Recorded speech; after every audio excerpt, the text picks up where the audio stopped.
বাংলাদেশ ও শ্রীলঙ্কার মধ্যকার প্রথম টি-20 ম্যাচে শ্রীলঙ্কা 7 উইকেটে জয়লাভ করেছে। বাংলাদেশ নির্ধারিত 20 ওভারে 5 উইকেটে 154 রান করে। জবাবে শ্রীলঙ্কা 19 ওভারে 3 উইকেটে 159 রান করে। বাংলাদেশের পক্ষে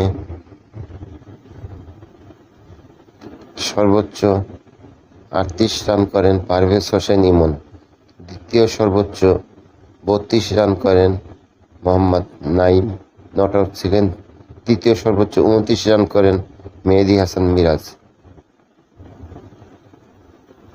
শ্রীলঙ্কার পক্ষে 2টি উইকেট পান থেকসানা। শ্রীলঙ্কার ব্যাটিংয়ে সর্বোচ্চ 73 রান করেন কুশাল মেন্ডিস। দ্বিতীয় সর্বোচ্চ 42 রান করেন নিশাঙ্কা। বাংলাদেশের পক্ষে মোহাম্মদ সাইফুদ্দিন, মেহেদী হাসান মিরাজ ও রিশাদ হোসাইন 1টি করে উইকেট পান।